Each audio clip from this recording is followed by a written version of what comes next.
terre promise. Et tu mourras sur la montagne où tu montes. Tu verras vis-à-vis de toi le pays, mais tu n'y entreras point. Quand Moïse vieillit, sentit venir sa fin, Dieu lui dit, gravis la montagne, et de là tu verras, au loin dans la campagne, Chanante apparaître enfin. Le soleil se couchait, un bandeau vert et pâle, marquait à l'horizon la mer occidentale. Plus près, se peignant sur un ciel rose et pur, s'étendaient des plaines fertiles, des bois, des coteaux et des villes, bordées de montagnes d'azur. C'était elle, c'était cette terre bénie qu'à ses yeux promit l'Éternel, ce pays de lait et de miel, qu'à poursuivre sans cesse il consuma sa vie, pour qui des pharaons il brava la furie, pour qui furent vaincus tant de périls divers, les flots, les sables nus, les stériles déserts, et la révolte ou l'apathie d'un vulgaire ignorant, qu'hier comme aujourd'hui, il a fallu servir et sauver malgré lui. C'était elle, l'eau douleur. Au travers de l'abîme, il étendait les bras vers ses lointains sommets. Mais en vain son regard planait de cime en cime. Il devait l'entrevoir, mais la toucher, jamais.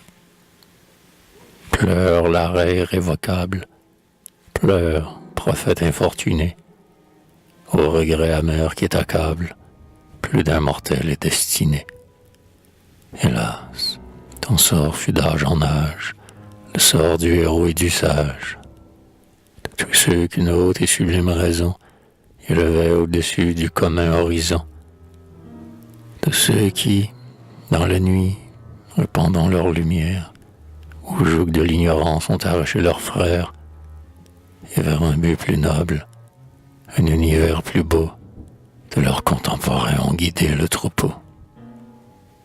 Tandis qu'à leurs pieds, dans la plaine, paissait le peuple insouciant, monté sur les hauteurs, les yeux vers l'Orient, il cherchait dans l'espace une terre lointaine, terre féconde en bien, qu'à leurs vœux imparfaits, le génie annonçait d'avance, où souriait en espérance l'ordre, la vérité, l'harmonie et la paix. Hélas, de ce beau sol et fertile campagne, pour eux ne devait pas fleurir. Leurs yeux n'ont pu, dans l'avenir, qu'entrevoir de loin ces montagnes. Consolez-vous, du moins, sublime précurseur, vous, dont l'espoir et le courage ont devancé les temps et dominé votre âge. Consolez-vous de vos douleurs. Chaque siècle ici-bas sa terre promise, qu'il cherche, qu'il poursuit dans les mots, dans les pleurs, qu'il entrevoit comme Moïse, mais qui ne fut jamais conquise qu'au profit de ses successeurs.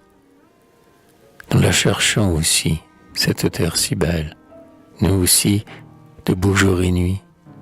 Nous suivons au désert, les yeux tournés vers elle, l'espérance qui nous conduit. Pareil à la nuit enflammée, qui guidait les Hébreux vers un nouveau séjour, et marchait devant leur armée, brillante ou sombre tour à tour.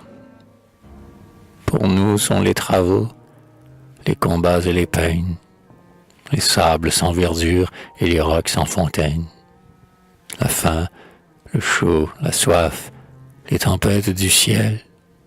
Pour nos fils, les gazons, les fleurs, les eaux courantes, l'ombre sous leurs figuiers, le repos sous leurs tentes, le lait, le froment et le miel. Mais non, à tous ces biens leur esprit infidèle rêvera d'autres biens à notre âge inconnu. Ce qui nous suffirait ne leur suffira plus. Ils voudront à leur tour une terre plus belle. Comme nous, pour trouver ce chanant lointain, ils vivront, haletants, dans la soif de l'attente.